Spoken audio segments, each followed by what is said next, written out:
Welcome to Football with Cheese. Happy Friday, everybody. I made a video yesterday basically going over the bad teams in the NFL and why they suck.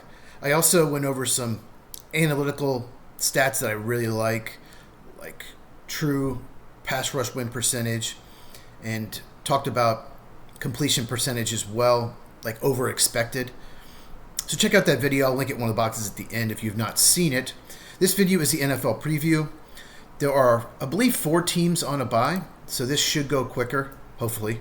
I would love to keep it under 30 minutes, but no chance. But first thing we need to do is recap the crazy Thursday night game between the 49ers and the Rams.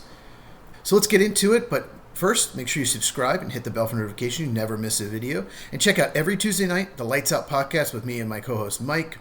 It starts at 9 Eastern, 6 Pacific, link in the description. So the Niners get the win in LA last night, 26-23 in overtime. Big day for Kendrick Bourne, 10 catches for 142 yards. They just signed him recently. He used to play for the 49ers, then he played for the Patriots. So got him off the street with all of their wide receiver injuries. They needed somebody, and he absolutely stepped it up. But Mac Jones continues to play well. I think he's 3-0 as a starter, filling in for Brock Purdy. If you do not know who Mac Jones is, he was a quarterback for Alabama, first-round pick of the Patriots, had a pretty good rookie year, and then went downhill after that. Did not play well the last 2 years. They traded him to Jacksonville, where he was the backup last year. Jacksonville should have kept him. He's better than the quarterback they have now, Trevor Lawrence. We'll talk about him in the preview in a second. And then the 49ers signed him 2 years, $7 million, looking like an absolute steal. I wouldn't be surprised if they shop him at the end of the year for a team that needs a quarterback. But wow, definitely one of the best backups in the NFL. Christian McCaffrey continues to do damage as a receiver out of the backfield, but he looks slow as a runner. He does not look explosive like he has in the past. He's not hitting the hole as fast. To me, the injuries are finally catching up to him. He's just never going to be the running back he used to, but he's still so effective because he's so good at catching the ball out of the backfield.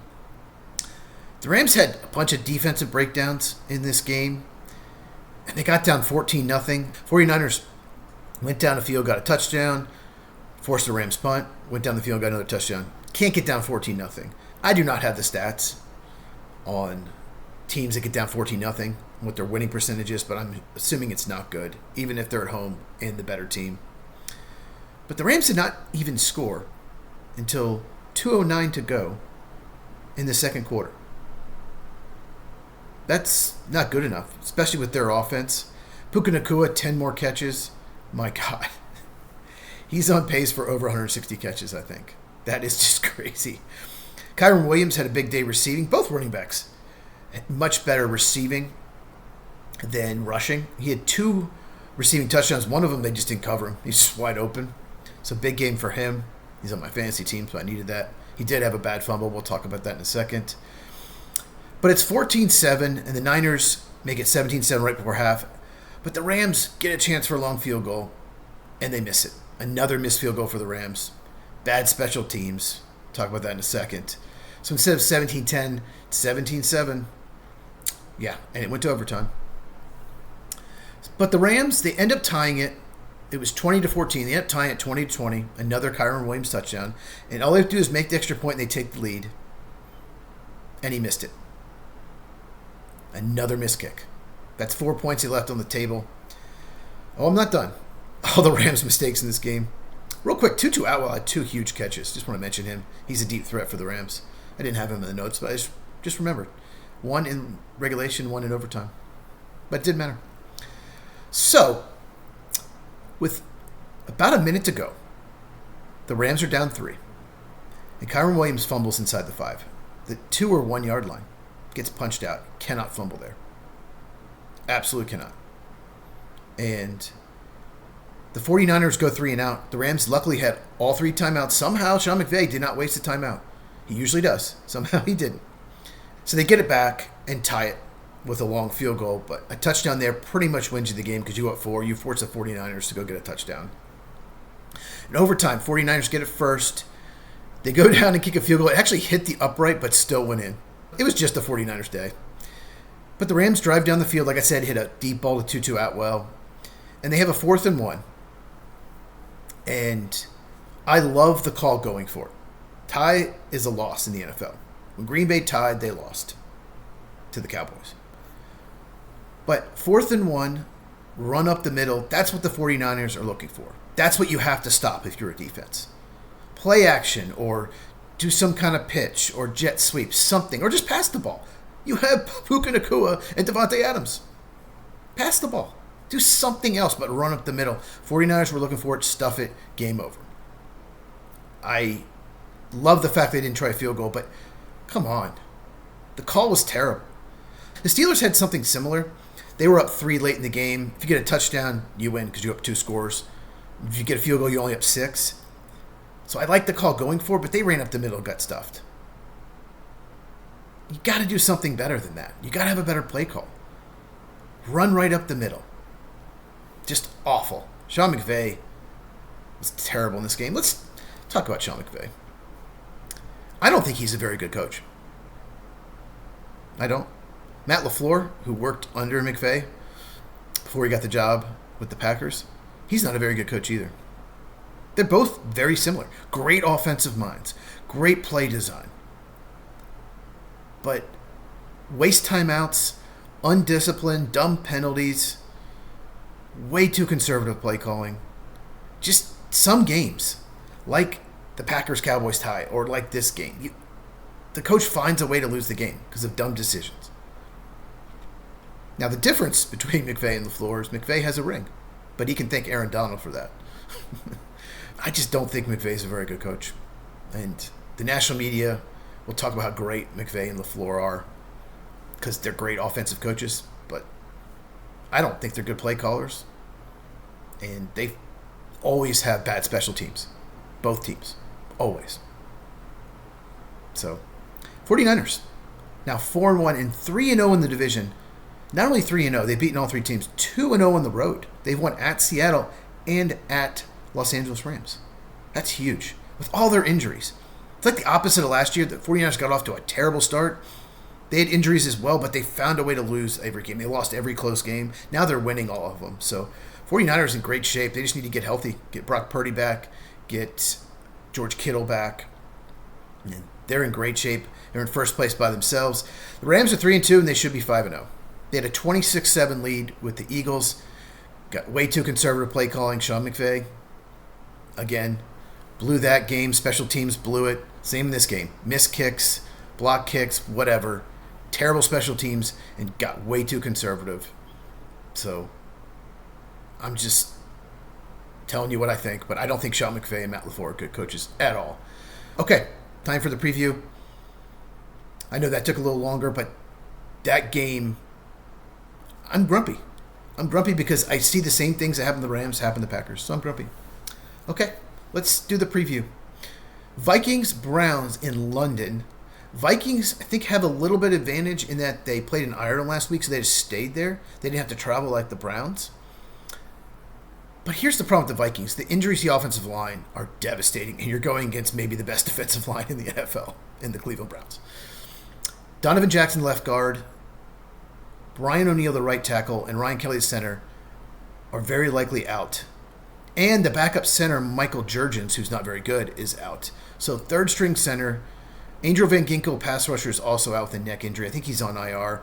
J.J. McCarthy unlikely to play, so Carson Wentz again. He looked good against the Bengals. He did not look good against Pittsburgh. Dylan Gabriel. Got to mention him. Rookie from Oregon, third-round pick, gets his first start. Interesting. Start him in London. I guess it's better than on the road, neutral site. But Brian Flores, the Minnesota Vikings defensive coordinator, probably throws more at you than any D coordinator in the NFL. I don't know if he's the best, but he's definitely top 5. But he will show you looks and drop out of it. He'll show you everything. And he's going to try to mess with Dylan Gabriel. So it is a tough assignment for his first NFL start. The key matchup, like I said, is going to be Myles Garrett and the Browns defensive line versus the Vikings offensive line. I would not be surprised if the Vikings come out and try to establish the run, get ahead, and play defense. I think it's going to be very low scoring. Now, the Browns' offensive line hasn't been good either. Vikings do have a good pass rush, but Van Ginkel is out. But one key factor is sometimes starting a rookie quarterback, a young guy, the team just shows up. I think the Giants played their best game of the year, and Jackson Dart needed it because he didn't really pass well. He ran well. And Dylan Gabriel can do things that Joe Flacco can't. I think he's got a better deep ball. He's more athletic. Now he's smaller. But I could see a lot of plays, like play action, roll him out, get him outside the pocket. Kind of how the Seahawks used Russell Wilson when he first started for them. They did something similar, get him out of the pocket. Because it's tough to see over the offensive line. I mean, these guys are 6'6", 6'7" now. And you have a 5'10" quarterback. So we could see him rolling out, especially away from the pressure. I don't know what to do with this game. You hear that a lot. I don't know what to do with this game. I feel like the Vikings will either win going away or the Browns will win a close one and no in between. If the Vikings had a healthy offensive line, I would absolutely pick them. What is the line in this game? Vikings by 3.5. You know what? I'm going to take the Browns to cover that because I think it could be 13-10 or 10-9, something like that. I'll say the Browns cover the 3.5. Texans, Ravens, both teams 1-3. Shocking. Both teams expect to make the playoffs. I thought the Ravens were the best team in the league going into the season, or the best roster overall. It has not worked out that way. They have like 87 players on the injury list. Lamar Jackson is very likely out. Marlon Humphrey, their best corner, doubtful. Nate Wiggins, their other corner, questionable. Roquan Smith, their linebacker, out. Kyle Hamilton, one of the best safeties in the NFL, questionable. Tyler Lindenbaum, one of the best centers in the league, questionable. Ronnie Staley, left tackle, questionable. Brent Urban and Travis Jones, defensive tackles, are questionable. And Broderick Washington and Nnamdi Madubuike are on IR. Madubuike, I think I said that right. He's out for the year. He's really good. Wow. So Cooper Rush is very likely starting. He's okay. He's a decent backup. But completely different offense with him in there. Ravens need to just run the ball 80% of the time in this game. Run the ball. Keep your defense off the field. This offense is probably not going to make a lot of big plays in the passing game, so you need to run the ball and protect your defense.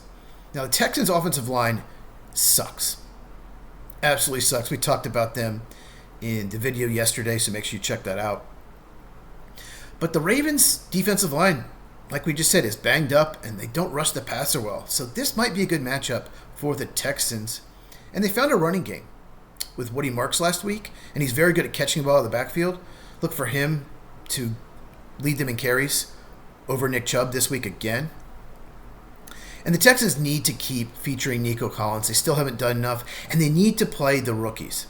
Jaden Higgins and Jalen Noel Moore. Jaden Higgins got a touchdown last week. It was his only target. The dude is big and he's fast. They need to play these young guys. And Jaden Higgins needs at least 5 targets. That's what I would do. If I'm the Texans, I would load the box and make Cooper Rush beat you. The winner will be 2-3. They'll be okay. Not ideal, but still okay. The loser will be 1-4 and in a really bad situation because 1-4 teams have a 6% chance of making the postseason. Not good. Okay. Texans -2. Wow. I'm going to say it's a close game, but Texans win by 3. They cover the 2. Dolphins 1-3 versus Panthers 1-3 in Carolina. Dolphins actually favored by 1.5. Dolphins have gotten better each week. I'll give them that. They finally beat the Jets last week. Each week they've gotten better. We're not going to spend much time on this game. But Tyreek Hill is out for the year. Devastating injury. And what Carolina can do now is they can put J.C. Horn on Jalen Waddle. He doesn't have to cover Tyreek Hill. That really helps out the defense. It's basically a draft pick game. Neither one of these teams is going anywhere. Neither one's making the playoffs. We might look back at this game and the winner might be the loser in April. If you know what I mean, that's when the draft is. Keep in mind, the Dolphins did play Monday night and they have to travel. So basically lose 2 days. So I don't know. The Dolphins' pass defense, it's not as bad as Dallas, but it's almost as bad. It's one of the worst pass defense in the NFL, so Bryce Young needs to have a good game. Tedero McMillan needs to go off. So I'll take the Panthers at home plus 1.5. They look much better at home against Atlanta, and on the road they've been awful. I think they're 1-0 at home and 0-3 on the road. So yeah, give me the Panthers to cover the 1.5. Yeah, we're already done with that game. Broncos Eagles, big matchup. Broncos are 2-2, should be 3-1. That stupid idiot that jumped over the pile against the Colts. Eagles 4-0, lucky to be 4-0 to be honest. Eagles by 3.5. So Vegas thinks it's going to be a close game. I get it. The Eagles, they have been outgained in yards in all 4 games, believe it or not. But they're well coached. They find a way to win the close games. Jalen Hurts started really slow this year, but the last 6 quarters, he's been terrific. The last 2 quarters against the Rams, and he played very well last week against the Buccaneers. But A.J. Brown's got some strange tweets, or posts now. I think it's called posts on X. Doesn't seem to be very happy with his role. So despite being 4-0, it's kind of a mess there. Jalen Carter and Lane Johnson are questionable. Both have been limited. Probably going to play, but that's something to monitor. And Dallas Goedert missed practice, the tight end for the Eagles. Let's talk about the Eagles' defense. They have blitzed more than in years past, maybe because they lost Milton Williams and they lost Josh Sweat. But it seems like Vic Fangio is blitzing more than he ever has. Typically, they blitz a lot less than anyone in the NFL. They didn't blitz a single time in the Super Bowl last year when they got way ahead. But the key for Denver, Bo Nix has to play well. He can't miss open receivers, can't overthrow them, and don't turn the ball over. That's how Denver can win this game. And get Courtland Sutton the ball. The Eagles do a good job of taking away the team's number 1 receiver, but you got to find a way to get Courtland Sutton the ball. He is definitely your best weapon. Broncos ran the ball last week. Well, it was the Bengals, but the J.K. Dobbins, R.J. Harvey both had good games. And the Eagles' offensive line is terrific, especially if Lane Johnson plays. And the Broncos probably had the best pass rush in the NFL. Nick Bonito and Jonathan Cooper both had good games last week. Not sure to do this one, but I'm going to take... I almost took the Eagles there, but I'm actually going to take the Broncos to cover the 3.5. If it was a pick 'em, I'd probably take the Eagles, but I'll take the Broncos to cover the 3.5. Broncos need this more than the Eagles because they're 2-2. You don't want to go 2-3, especially with the Chargers playing really well. Okay. Cowboys 1-2-1. Don't get me started. Versus the 0-4 Jets. Cowboys favored on the road by 2.5. The Cowboys, they play at the Jets this week and at the Panthers next week.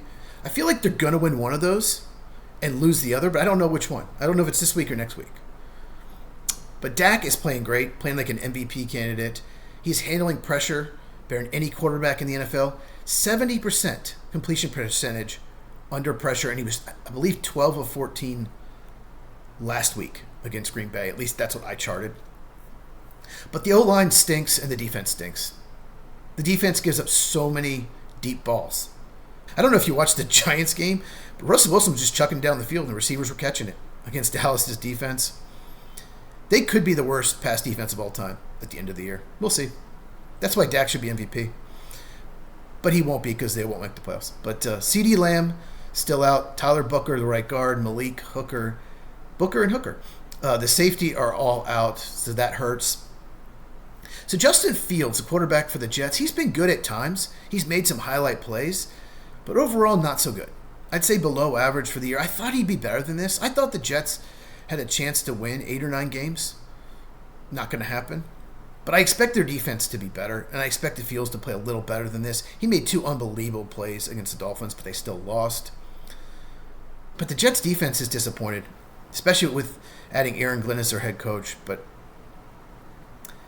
the Jets have 3 one-score losses, and then they lost to the Bills 30-10. But they've been competitive in 3 of the 4 games. Gosh, 2.5 points. You know what? I'll take the Jets to cover the 2.5 at home. It's going to be a shootout. Shootouts usually are coin flip games. So give me the Jets plus 2.5 at home. Giants 1-3 versus Saints 0-4 in New Orleans. Saints actually favored by 2. Not going to spend a lot of time on this game because both teams aren't very good. Giants have a very good pass rush. That's the strength of their team. Saints are bad, but they haven't been quite as bad as I expected. They've been competitive in most of the games. It's basically a draft pick game. Once again, winning this game will hurt you in April. I have no clue who to pick. Saints are probably favored because Malik Neighbors out for the year, the best offensive player by far. It's Jackson Dart's second start. So much rhyming now with these last names. But his first one on the road, and that stadium can get loud. I think it's a coin flip game. I expect the Giants to hand the ball off to Cam Skattebo early and often. I'm going to take the Giants to cover the 2, actually, because of the pass rush. If they can get to Rattler, force some interceptions, then they'll be okay. So I'm going to take the Giants +2. Raiders, Colts. This should be a slaughter. Raiders 1-3, Colts 3-1. Surprise, the spread's only 7. I expect it to be 9 or 10. So maybe Vegas isn't quite buying the Colts. I am. But Raiders are really struggling. After beating New England week 1, they looked very good. You're like, okay, the Raiders are improved. Geno Smith played pretty well, but ever since then he's been bad. Ashton Gianti is not getting a lot of lanes, but broke out last week, broke a lot of tackles. They still lost to the Bears by 1 point, but really good sign for him. And Colton Miller, their left tackle, by far their best offensive lineman, has a high ankle sprain, and I think he went on IR. So I'm not sure why this spread is 7. Because the Raiders are a mess right now. Max Crosby and Brock Bowers are actually questionable. I have not heard anything about them not playing, so I expect them to play, but wow, if they don't, this could be an absolute slaughter. Despite losing last week, Colts have played really well this year. Basically 2 Daniel Jones interceptions and then the Adonai Mitchell play. If you don't know what I'm talking about, look it up. Horrible. Those 3 mistakes cost them the game. They only lost by 7 points. Michael Pittman, I'll say this, the number 1 wide receiver for the Colts, is limited with a hamstring injury. But Jonathan Taylor's having a great year. Tyler Warren, rookie tight end, looks like a draft steal. I think the Colts roll. I don't think it's close. Oh, one more player I forgot to mention. Latu, the pass rusher, first-round pick last year, didn't do a lot as a rookie. He's been terrific. And without Colton Miller, he could have a big game. Give me the Colts to win easily and cover the 7. Buccaneers, Seahawks, both 3-1. This is a very important game. Seahawks only favored by 3 at home. With Tampa traveling all the way across the U.S. with all their injuries. Buccaneers have played 4 close games this year. They're 3-1. They found a way to win all but one of them. Lost to the Eagles at home last week. They have a lot of injuries. Good news, most of the players are questionable. Obviously, Mike Evans, their number 1 receiver, is out. And he's Baker's safety net. Like, when in doubt, just chuck it up to Evans, throw a jump ball. So he doesn't have that safety net. He does have Chris Godwin, who came back. And, of course, Emeka Egbuka has been tremendous, one of the best rookies in the NFL. I would vote for him for Offensive Rookie of the Year right now. But Bucky Irving was seen in a walking boot and has a sprained foot, so he's probably not going to play. I mean, he's a better player than Rachaad White or Sean Tucker. But they're pretty good. I mean, those are good backups, but still, they're not Bucky Irving. Also, it looks like Jamal Dean and Benjamin Morrison aren't playing. 2 of their cornerbacks. Whew. How's the spread only 3? It's probably going to change before Sunday. Seahawks lost week 1 to the Niners, played terrible, and have been terrific ever since. They are now 3-1. They need this win to tie the 49ers for first place. 49ers have the tiebreak because they did beat the Seahawks. But Baker Mayfield, 8 touchdowns, only 1 pick this year. He led the league last year. I think he's got a little lucky, but he has been clutch. He's played well in the 4th quarter. And Sam Darnold, I'm surprised that he's played as well as he did. He was great for the Vikings last year until the end and then collapsed. The old Sam Darnold came back. I worried about a fit with Seattle just because the offensive line's been so bad the last few years. It's been better this year, though. And Jackson Smith-Njigba, he's amazing. Top 10 receiver in the NFL. He's been outstanding. His chemistry with Darnold's been terrific. So I'm definitely going to take Seattle to win and cover the 3. Shocked by that spread. Maybe Vegas knows something I don't. Maybe it's a bad matchup for Seattle. I doubt it.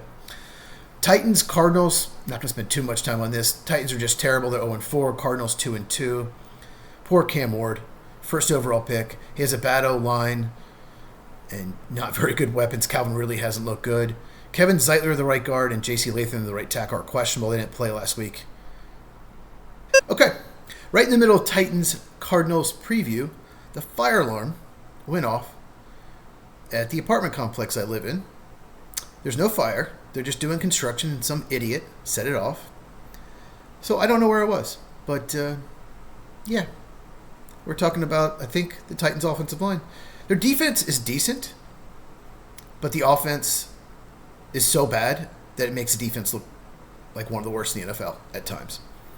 The Cardinals' defense, Let's talk about them. Much improved from last year. But the problem is the offense hasn't been as good as we thought. James Conner, the running back's out for the year, and now Trey Benson, the backup's on IR. So Amari Demercado is now starting. He's a good receiving back, and you have Michael Carter. Will probably get some carries as well, but it's a downgrade. And Will Johnson, their star rookie corner, is questionable.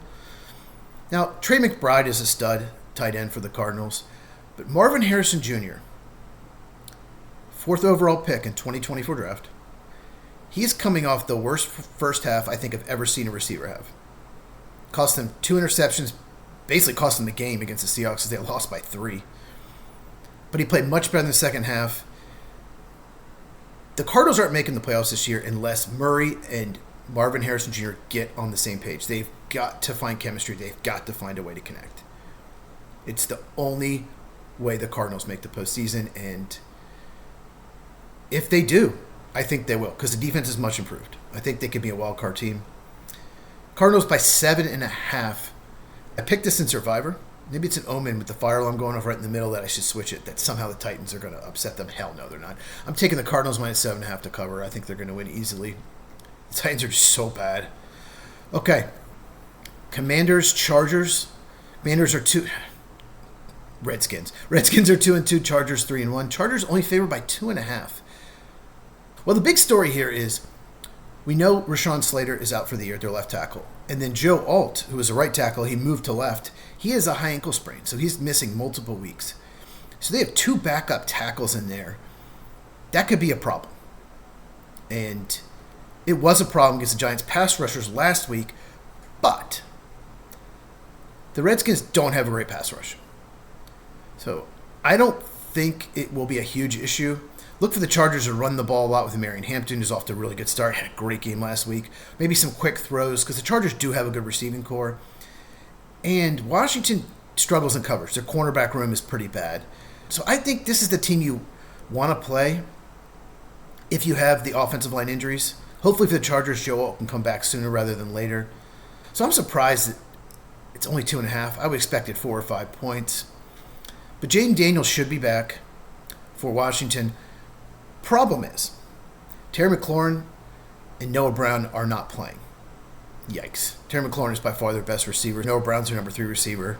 I think it could be a long day for Washington. Give me the Chargers to win and cover the 2.5. Lions, Bengals. It is in Cincinnati, so that's a good news for the Bengals. Bad news is they're a disaster. Jake Browning has not been good. Not even close to where he was 2 years ago when he filled in admirably for Burrow. Not great, but did decent. But the O-line stinks. Poor Chase Brown has no running lanes. Worst rushing team in the NFL. They're averaging 50 yards rushing a game. That's terrible. Like 70 is bad. The receivers are really good. T. Higgins, Jamar Chase, but they don't have a quarterback to consistently get them the ball. And the defense is bad. And you're going against the Lions offense, one of the best in the NFL. I got a stat for you. Do you know the Bengals are dead last in time of possession? Dead last. So their defense is on the field so much more than their offense. Wow. If I'm the Lions, I would just double Trey Hendrickson every passing snap. And Jared Goff should have a really good game. You know, Goff, he only struggled one game this year. That was against Green Bay because pressure's in his face. He's not very athletic. He can't move. But if you give him time, he's going to eat you alive. And I think he will in this game. Yeah, it's on the road. The Lions are definitely better at home in the Dome. More rhyming. At home in the Dome. But come on. The Bengals are a disaster. I don't see this game being close. Lions by 10.5. They say you should never take a spread when a team is favored by 10 or more. But most of the time, the team covers, especially if they're at home. But I'm taking the Lions to cover the 10.5. Patriots, Bills, Sunday Night Football. Bills by 8.5. Patriots have looked better as the season has gone on. God, they should be 3-1. 5 turnovers against Pittsburgh and lost by a touchdown. But they destroyed the Panthers last week. Drake May has looked very good for the most part. And I think the Patriots can score on the Bills' defense. Bills' defense is vulnerable. You can move the ball on them. And even though the Bills are 4-0, they still haven't looked great. They have not covered the last 2 spreads against really bad teams, the Dolphins and the Saints. It's almost like they played down their competition a little bit. Bills probably have the best run blocking offensive line in the league. Josh Allen's playing amazing. James Cook's having a great year. This should be a fun game. I think it's going to be high scoring. Bills just don't turn the ball over. So you have to do the same. You can't give them points. You can't turn the ball over. You have to score in the Bills. You have to put up 30 points to beat them. That's why I think the Bills will be the number one seed in the AFC, because their schedule's easier than the other contenders, and they're hard to beat because they're going to put up 30 points in every game, so you have to as well. But I'll take the Bills at 8.5, I think. Or, man, I don't know. Yeah, let me do it. I say the Bills win by 10 or 14. Give me the Bills minus 8.5. Sunday Night Football in Buffalo. Okay, one more game left. There's only one Monday night game this week. I like the 2 Monday night games. A lot of people don't, but I do. But it's a big one. Chiefs are in Jacksonville. Play the Jaguars. Chiefs -3 on the road, despite the Jaguars having a better record. So the Jaguars' defense looks completely different under new defensive coordinator Anthony Campanile. It's more about pressure. They're forcing turnovers. They forced 13 turnovers in 4 games. They're very close to being 4-0. Somehow they couldn't beat Cincinnati, despite Jake Browning throwing 3 second-half interceptions. Not sure why they couldn't win that game, but their defense is turnover dependent, though. Josh Allen is a Defensive Player of the Year candidate, no doubt about it. Going against rookie Josh Simmons, that'll be an interesting matchup. I'm guessing the Chiefs will give him help with the tight end or running back, chip him. So that is the matchup to watch. But I feel like the Jaguars' defense is turnover dependent, and if they have a game where they don't force the turnovers, they could be in trouble. Travis Etienne is 3rd in rushing in the NFL, averaging 6 yards a carry. Who saw that coming? Liam Cohen, the new head coach for the Jaguars' offensive mind, has fixed Etienne. Hasn't fixed Trevor Lawrence because he's not fixable. But Jaguars need to keep running the ball. They have Byshel Tootin as well. Rookies look very good. Keep running the ball and work the play action off of that. Don't become a pass-first offense, because Trevor Lawrence will break your heart. I would not be surprised to see Chiefs defensive coordinator Steve Spagnuolo pressure Lawrence a lot. Blitzes from everywhere, from corner, from linebacker, safety, just everywhere. Throw the whole book at him. We know Spagnuolo likes to do that. But Jaguars, to me, despite being 3-1, are not a contender, and they won't become one if Trevor Lawrence and Brian Thomas Jr. don't get on the same page. I'm not going to get too into it because I've talked about it in other videos, but they've got to get on the same page. Chiefs got Xavier Worthy back, and the offense is much better with him. Speed receiver, it showed. Still have Tyquan Thornton, another deep threat, although he might drop the ball about half the time. But Mahomes looked really good last week. Best game he's played all year, through 4 touchdowns. It was the Ravens defense, but the Chiefs offense is trending up, and it should be better this year. Neither of these teams actually have any key injuries that I have seen. This is a tough one. Monday Night Football. Because it's a night, the humidity won't be an issue, I don't think. Usually Florida teams, if it's during the day in September and October, have an advantage with the humidity, but I'm going to take the Chiefs to win and cover the 3. Okay, so that is the Week 5 preview. We got some big college games tomorrow. I might go live and do an instant reaction. Still haven't done it yet. Might do it after the 3:30 start games. Been thinking about it, been trying to do it. Ran out of time last week. Who knows? Baseball players are going on, so I might not have time. We'll see. But anyway, if you have not subscribed, please do so now. Hit the bell for notifications. If you enjoyed this, please give me a thumbs up. Really helps out the channel. And I want some more comments. Comments help the algorithm as well. Any of these games you want to talk about, do you completely disagree with me on my picks? I want to know in the comments down below. Share this with anyone who loves football. It's going to continue to grow the channel. Once again, every Tuesday night, Lights Out Podcast, me and Mike. We're trying to do more watch-alongs like we did. We did one Monday for Monday Night Football, and we did one Tuesday for baseball. So more of those coming. We talked about doing another watch-along this Monday, probably baseball. Who knows? Maybe we can do the early baseball game and then do Monday Night Football as well. You never know. But anyway, make sure you check these out if you have not, and I'll see you in the next video.